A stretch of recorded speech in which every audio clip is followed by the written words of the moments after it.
est dans la merde de ouf.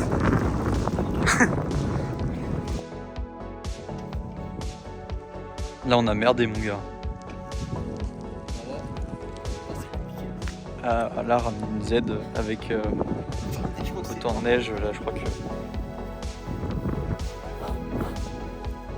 Il y en a vraiment genre à mort. Lui il est content, il fait que de drifter avec la voiture. Petite pause, la personne à notre gauche, c'est notre correspondant en Suède qui va nous permettre de récupérer la 350Z de notre client. Allez, tape tes petits pieds, petit pote. Il a bouffé des huîtres, il est malade ce con.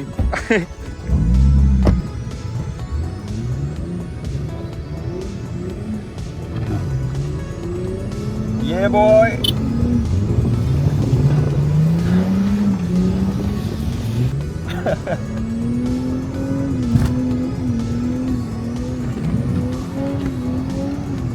Oh bordel.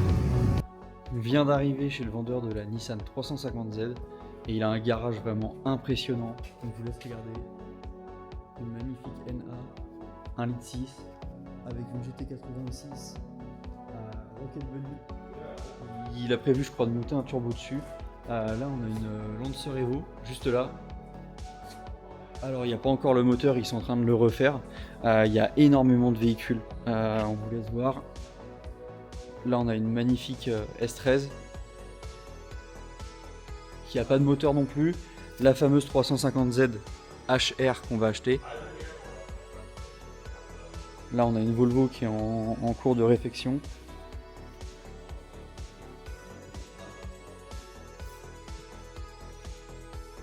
Une Micra avec un SR20 DET.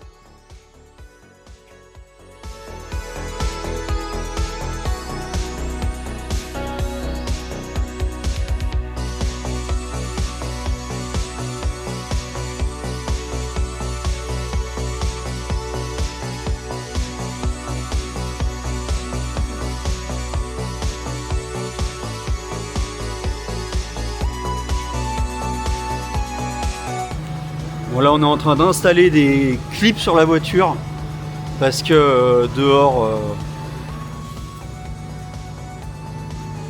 voilà, et du coup même avec des bons pneus on préfère prendre aucun risque.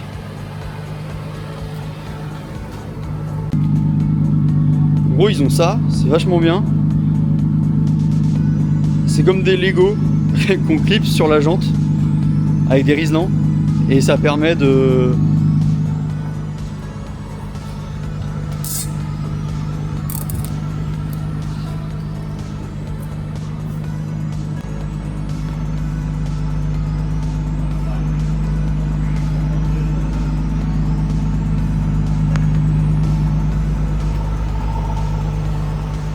There we go. Take care. Peace. It's gonna be fine on the snow.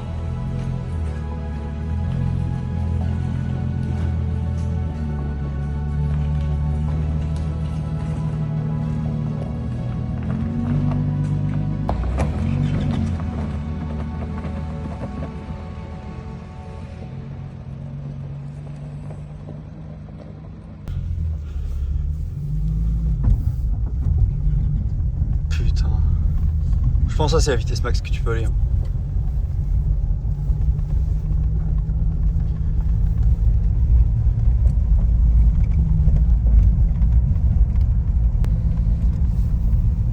km/h comme ça. Oui, bien sûr. J'adore le toucher, il est agréable. Va pas trop vite pour pas arracher les clips, on en aura vraiment besoin pour la montée je pense. Ouais, je peux te faire chier, j'en ai rien.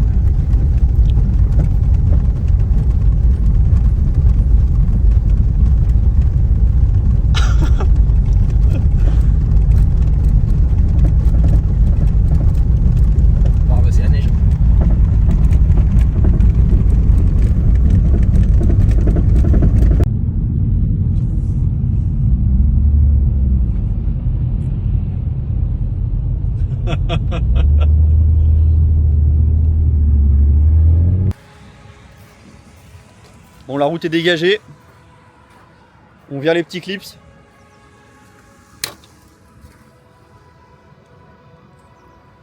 Maintenant c'est la mort et la vérité. Ouais.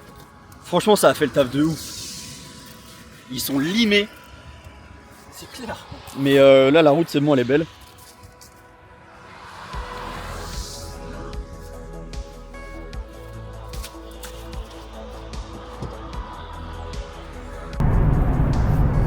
Bon, alors vas-y, raconte-nous le périple. Bah honnêtement, au début, il y avait une neige de malade. Il y avait plein la neige. Du coup, on a mis des clips. Et franchement, c'est le meilleur achat qu'on a fait. Tu trouves pas? Les clips, normalement tu mets ça quand t'es embourbé. Mais du coup là on les a mis uniquement pour faire la ville parce qu'en fait la ville n'était pas entièrement déneigée. Et ça a carrément fait le taf en fait. On a carrément pu sortir et tout. Bon, bien entendu en allant doucement et en faisant chier tout le monde. Mais là la route ça y est, elle est nickel. C'est un billard, on a enlevé les clips et on est enfin serein, on est bien serein là. En gros, pour vous résumer un petit peu la situation, on est arrivé hier soir et là le vendeur est venu nous chercher à la gare et il nous a dit ben ça c'était pas prévu les gars, il y avait le matin même il n'y avait pas de neige sur la route, ils annonçaient un petit peu de neige mais il nous a dit voilà vous roulez tranquillement ça va aller et en fait on s'est tapé une tempête de neige littéralement, il y avait au moins 20-25 cm de neige sur la route et là il nous a dit là les gars ça craint un petit peu.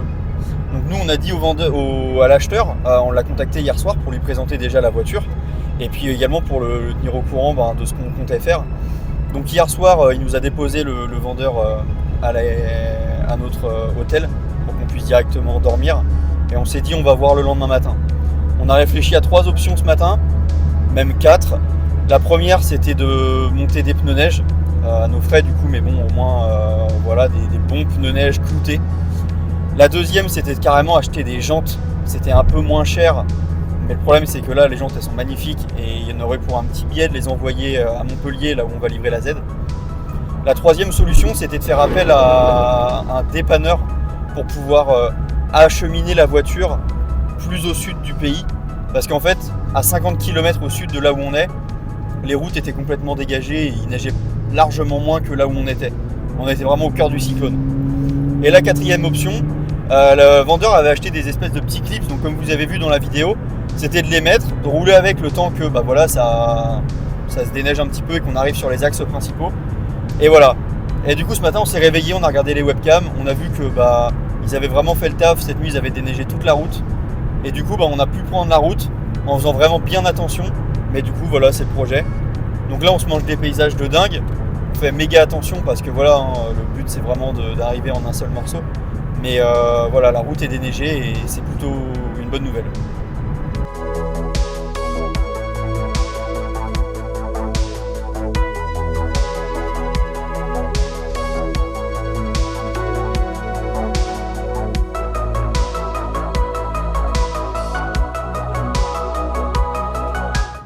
Bon les gars, après 8 heures de route, non 7 heures. 7 heures petit pote. Il est temps d'aller à la Mecque. Petit McDo là. C'est le moment où tu vas être content là. Putain. Allez ça là. L'état. Elle était brillante. Ouais du coup on a dû mettre la plaque ici. Parce que comme pour la S15, on a oublié de prendre un format US. Hello tout le monde, on a été obligé de vous faire une petite vidéo dédiée pour cette voiture là parce qu'elle est exceptionnelle. On est sur une Nissan 350Z Phase 3 de 2008, elle a 130 000 km et il y a énormément de pièces dessus. Il y a à peu près 15 000 € de préparation, des pièces au niveau du châssis, l'intérieur a été complètement retravaillé, le moteur légèrement, tout ce qui est freinage etc. a été revu par l'ancien propriétaire, c'est incroyable. Au niveau de la plaque d'immatriculation, on tient à vous le préciser dès maintenant, on n'avait pas de plaque au format US, donc on était obligé de la mettre là avec des scratchs, donc aucun problème pour la retirer. On va commencer par l'esthétique, parce que c'est vraiment un véhicule très spécial. On a un pare-choc avant Vis Racing, imitation Nissan 370Z Phase 2. On a des paupières de phare, tout a été peint dans la couleur d'origine du véhicule. Au niveau des jantes, on a des jantes North ES6, donc c'est vraiment des jantes incroyables, avec le fitment qui va avec. C'est vraiment, on dirait que c'est d'origine. On a également des jupes latérales, vis racing. Au niveau de l'arrière, on a le pare-choc qui est complètement différent de celui d'origine. On a les feux arrière qui sont à LED, les petits déflecteurs à l'arrière qui sont à LED. On retrouve les feux à LED de la phase 3 et surtout un échappement Motordyne qui fait pour nous un des meilleurs sons sur 350Z. Il y a un détail qu'on trouve juste incroyable sur cette voiture, c'est le béquet à l'arrière, puisqu'il est peint de la même couleur que la carrosserie pour que ça soit vraiment comme de l'origine, mais il a laissé juste le dessous en carbone. Et que dire de l'intérieur, il a été entièrement refait. On a les intérieurs de porte au niveau des poignées qui sont en véritable fibre de carbone. Le volant également, qui est pas le volant d'origine, en carbone. Ça rend super bien. On a des sièges baquets Sparco Evo L. On est à peu près à 700 € le siège, hein. C'est vraiment de la qualité qui a été mise sur cette voiture-là. On a le levier de vitesse Nismo. Le coffre, il est intégralement vidé et revêtu d'une mousse qui permet d'atténuer le niveau sonore pour garder un confort quand même assez agréable. Il faut également que je vous présente le moteur. Alors c'est pas ce qui a été le plus modifié sur le véhicule, mais ce qui a été fait c'est vraiment incroyable. On a une double admission courte JWT avec des filtres JWT ouverts et un bouclier thermique également. La plaque de refroidissement ARP en fibre de carbone également. Et puis des durites d'admission en silicone Z1 Motorsport. On a une casquette de pare-choc avant, je sais pas comment ça s'appelle, APR en carbone. Je suis désolé, je suis obligé de prendre mes notes, mais là il y a tellement de pièces que je peux pas me rappeler de tout, c'est impossible. Au niveau de la transmission, on a un émetteur d'embrayage Z-Speed avec un roulement de décharge. On a des durites d'embrayage, une durite d'embrayage aviation. On a également un volant moteur JWT en aluminium avec un embrayage JWT 1200 kg.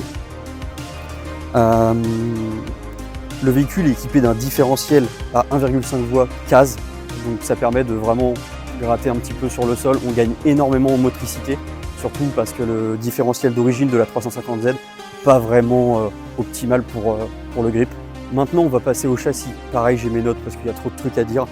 Le véhicule il est équipé de combinés filetés Bilstein B16, de grosses barres anti-roulis Hotchkiss à l'avant et à l'arrière, de barres anti-roulis réglables, des bras de liaison supérieurs avant SPL, V3, billettes, donc vraiment forgés dans la masse, et c'est réglable également, donc on a des trains complètement réglables pour l'optimiser au mieux selon la piste qu'on veut faire, selon la météo et selon si on veut du drift, enfin vraiment le véhicule est réglable de A à Z.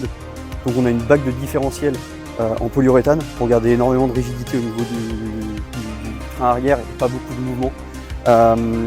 On a une jambe de force de différentiel Bale Raceworks et également tout le train arrière c'est de Nissan 370Z, donc avec des cardans 370Z qui se montent en lieu et place parfaitement, parce que sur les 350Z phase 3 on a la même boîte de vitesse que sur une 370Z, donc c'est vraiment hyper facile de faire des modifications. Et les cardans de 350Z avaient une maladie, ils ont tendance à claquer avec le temps. Là au moins on a des cardans de 370Z, on est tranquille, avec un différentiel CAS, ça va parfaitement. Le freinage a également été revu pour aller en harmonie avec toute la voiture. C'est vrai que sur des 350Z, vu qu'elle est assez lourde, ça a tendance à s'user un petit peu avec le temps, et surtout ça supporte pas trop la piste. Donc là on est directement sur des disques StopTech rainurés percés à l'avant et à l'arrière, des plaquettes de frein Carbotech XP10, durite de frein aviation Z1 Motorsport également. On a les étriers d'origine en revanche, mais ça suffit largement puisqu'on est sur du 4 pistons. Et puis on a du liquide de frein RBF 600, donc on peut vraiment enchaîner les tours de circuit sans vraiment craindre la surchauffe de frein. Donc pour résumer rapidement le véhicule, il a 130 000 km, deuxième main, il vient de Belgique, il a été exporté en Suède, on est allé le récupérer à Vänersborg, en plein milieu de la Suède. D'ailleurs on s'est tapé pas mal de neige, vous allez voir. C'est un véhicule qui est en parfait état, il n'y a vraiment rien à redire dessus, tout a été fait. Il est livré à son propriétaire pour 26 000 €, hors les frais d'immatriculation. Donc certains peuvent se dire que c'est peut-être un petit peu cher pour une 350Z, même en phase 3 avec 130 000 km. Mais là on a quand même énormément de préparation sur la voiture. Après 2000 km, elle n'a pas bouffé une goutte d'huile, elle est vraiment incroyable et ça vaut vraiment le coup.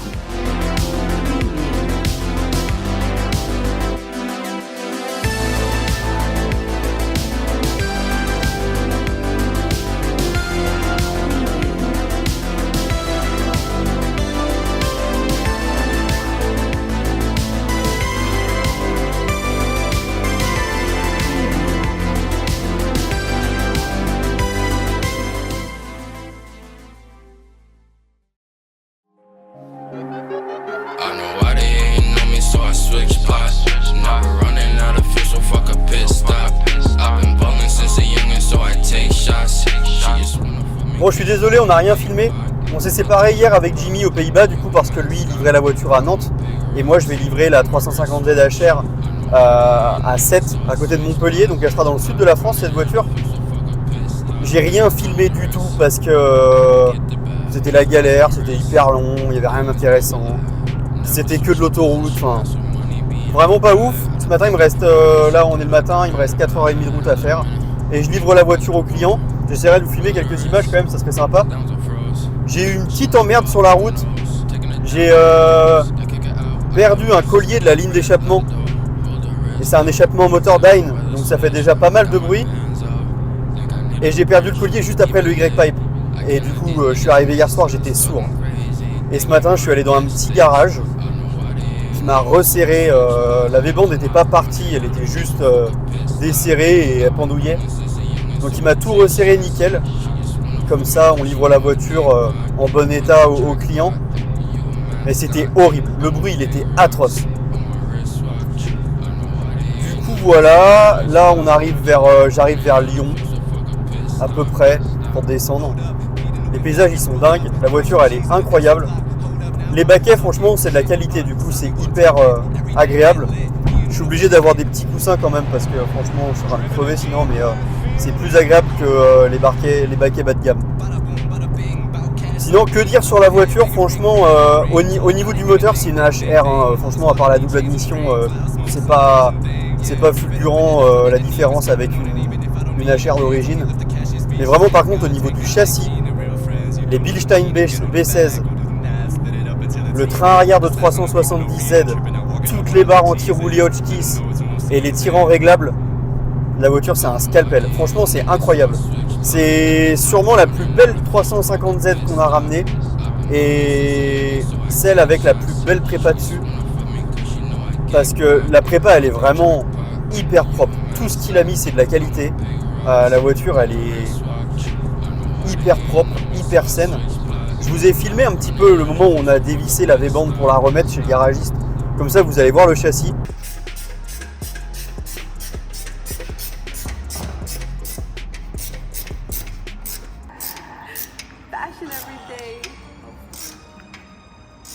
Franchement, la Suède, faut même pas avoir peur avec la Suède.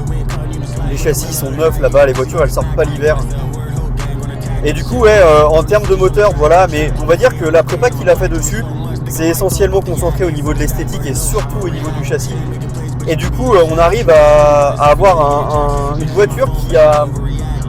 La prépa qu'il a faite, elle corrige tous les défauts de la Z. Les problèmes de cardan, mais surtout le poids qu'on a tendance à vraiment sentir et qui rend une Z un peu bateau. Z c'est vraiment pas sportif, hein. D'origine c'est un peu... on sent le poids sur les virages, voilà. Au niveau du freinage, c'est sur circuit, on arrive vite aux limites du freinage de la voiture. Et là tout ce qu'il a fait, ça permet vraiment de gommer tous ces défauts là. Et ça la rend comme ça. Elle aurait dû sortir comme ça d'origine en fait. La ligne Motordyne elle fait vraiment du bruit, mais juste ce qu'il faut, pas trop. Et pas assez comme d'origine. Les freins, bon, ils queen quand la voiture a froid, ils queen, mais bon, ça on s'en fout. Mais franchement, la voiture elle a un comportement hyper agile et elle a réussi à transformer tous les points faibles en points forts sur la voiture. C'est trop bien fait.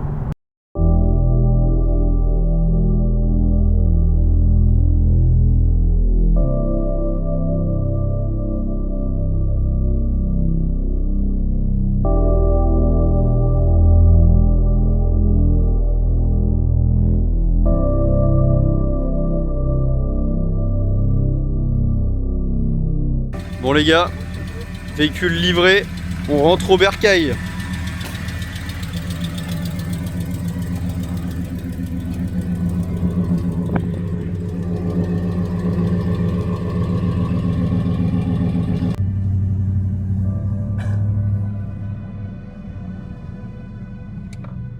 Ah ouais, moi je suis là pour rouler là sur l'autoroute après.